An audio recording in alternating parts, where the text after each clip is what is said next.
Hey, hey, hey. Welcome back to Raggedy Ass Bitch TV. I'm your host, and today we're going to discuss the things that test our patience on a daily basis. And it's something that has happened or something that has been plaguing my phone, my sanity, and my will to maintain friendships. I'm talking about voice notes, specifically voice notes that are way too long. And before you come for me, I know some of you are guilty of this. We're going to have a conversation. Let me paint you a picture. You're at work, or you're cooking, or you're in a meeting, or you're literally anywhere.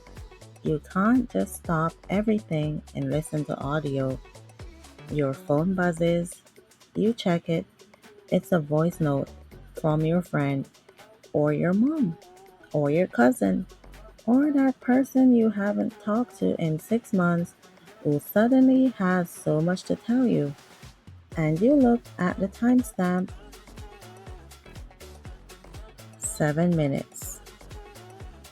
That's not a voice note, that's a podcast episode, that's a TED Talk, that's an audio book chapter. And now I have to decide, do I listen to this right now and completely derail whatever I'm doing? Or do I ignore it and feel guilty because I know they're going to follow up with, "Did you get my voice note?" It's a trap. It's a hostage situation disguised as communication. Now, I want to understand why people do this because I genuinely believe most people aren't trying to be inconsiderate. They just don't think about it. Here's what I think happens. Someone has a story to tell. They start recording. They're just talking. Stream of consciousness, saying whatever comes to mind. And because they're the one talking, it doesn't feel long to them. It feels like a normal conversation. But here's the thing, in a normal conversation, the other person can respond. They can ask questions. They can redirect. They can say, "Wait, I'm confused," or "Can you get to the point?" With a voice note, I'm just a captive audience. I have to sit there and listen to the whole thing with no ability to participate.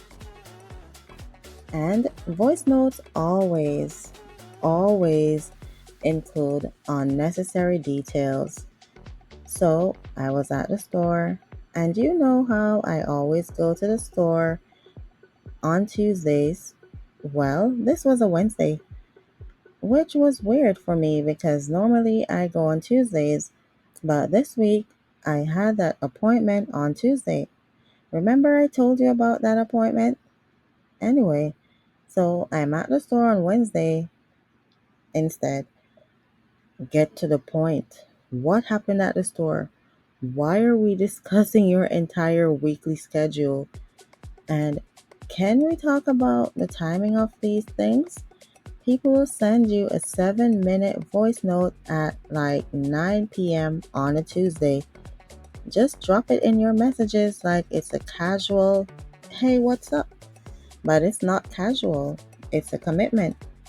Because now I have to find 7 uninterrupted minutes to listen to this. 7 minutes where I'm not distracted, where I can actually focus and retain what you're saying. Do you know how rare 7 uninterrupted minutes are in my life?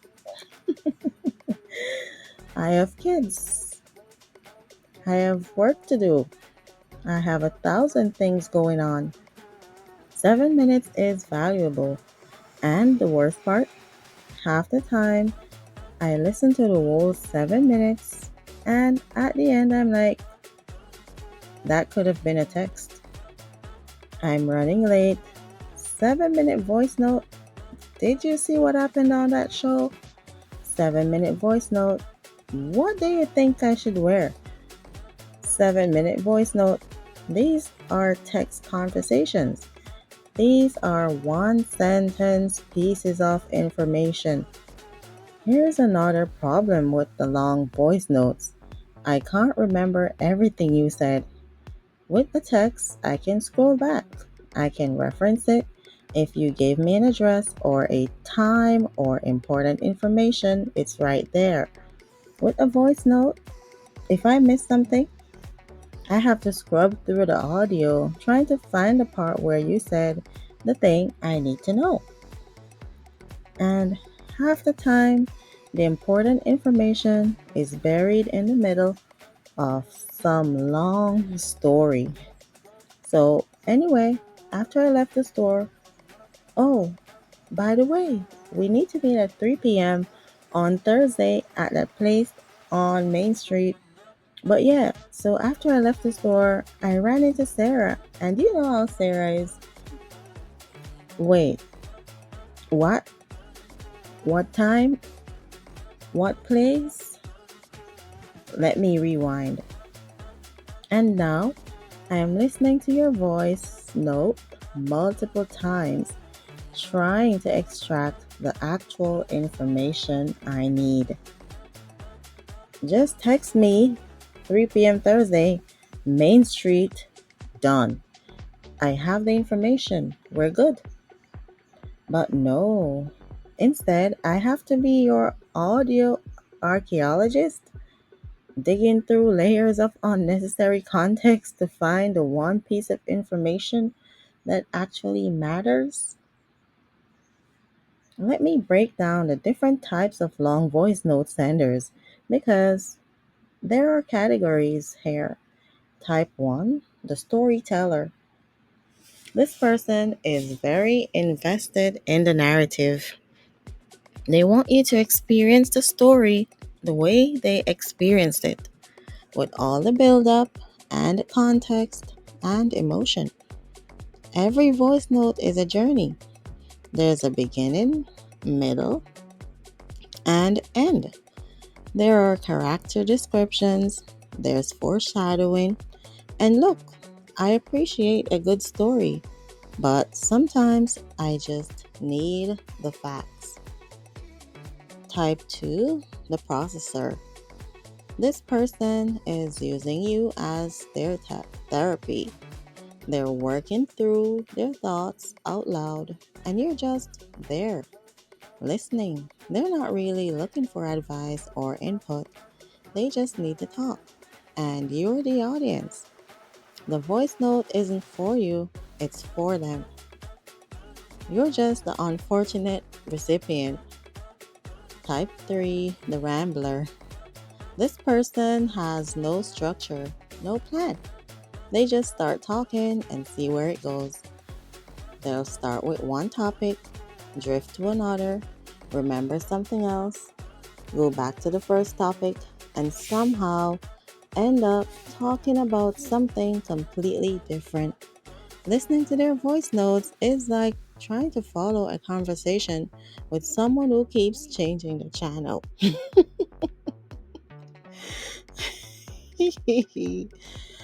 Type 4, the serial sender. Oh, this is a special one.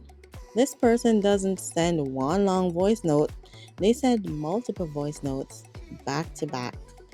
So now you've got 6 voice notes, each 2 to 3 minutes long, and you have to listen to all of them to get the full story. That's not communication, that's an assignment. Now, here's where it gets psychological. Because the thing about voice notes is they create this weird guilt dynamic. If someone sends you a text and you don't respond right away, it's fine. Everyone understands. People are busy. But if someone sends you a voice note, especially a long one, and you don't respond, they know you didn't listen to it. And then they follow up. Did you get my voice note? Yes, I got it. It's 7 minutes long. I haven't had 7 free minutes. I'm not ignoring you. I'm just living my life. But now I feel guilty, like I'm a bad friend because I didn't drop everything to listen to your audio diary. And here's the thing, I want to be a good friend. I want to be there for people I care about, but there's a difference between being supportive and being required to consume content on someone else's schedule. When you send me a 7-minute voice note, you're essentially saying, I need 7 minutes of your undivided attention right now. But you didn't ask for it. You just assumed I had it to give. Now, before everyone thinks I hate all voice notes, let me be clear. There are times when voice notes are perfect. You're driving and can't text. Voice note, totally fine. You need to convey tone because the message might sound harsh in writing. Voice note, I get it. You're crying and can't type. Voice note, send it, I'll listen. You're telling a genuinely funny story and the delivery matters. Voice note, I'm here for it. You're in a situation where typing is difficult or impossible. Voice note, do what you need to do. But if you're just telling me what happened at work today, text me. If you're asking a simple question, text me. If you're sharing information that I need to remember or reference later, text me.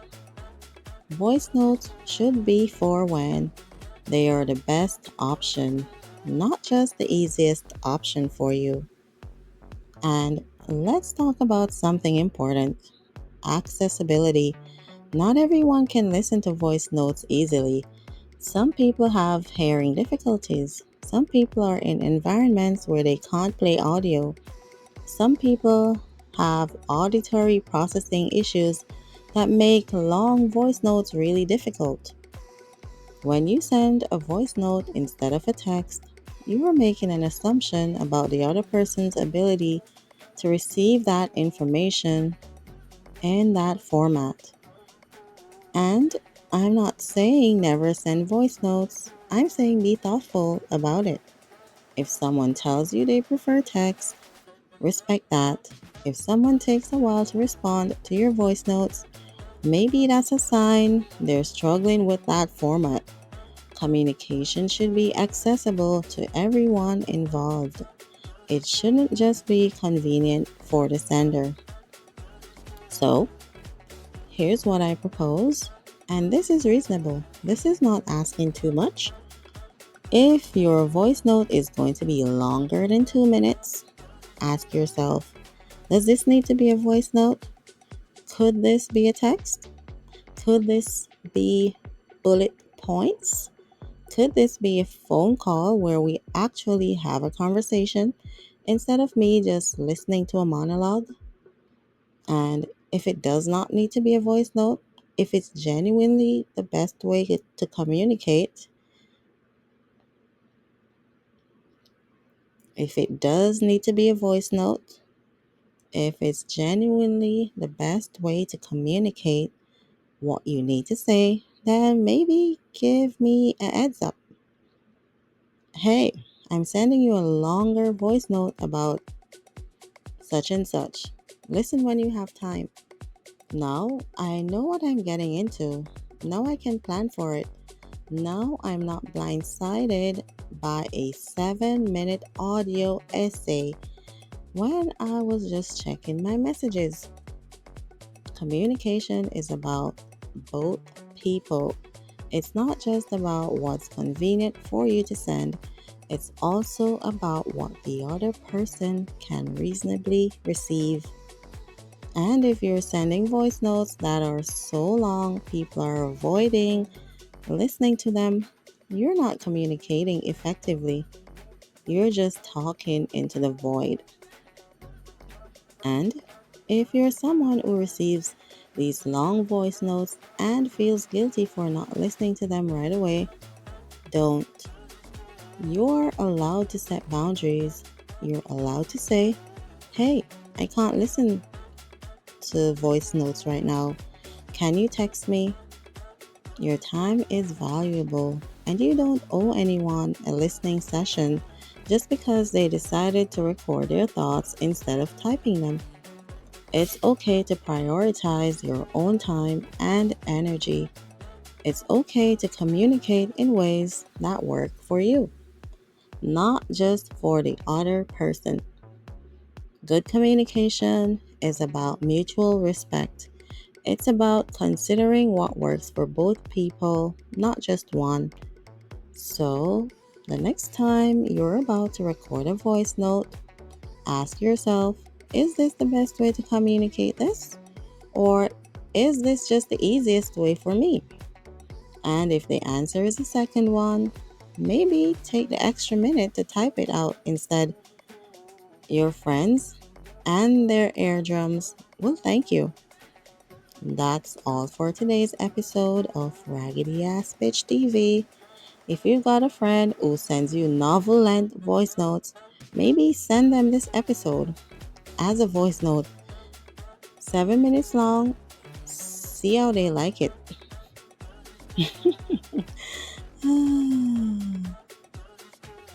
Until then, stay raggedy, stay concise, and remember, if it's longer than 2 minutes, it's a podcast episode, not a message. This has been Raggedy Ass Bitch TV. Stay unfiltered, stay unbought, stay free.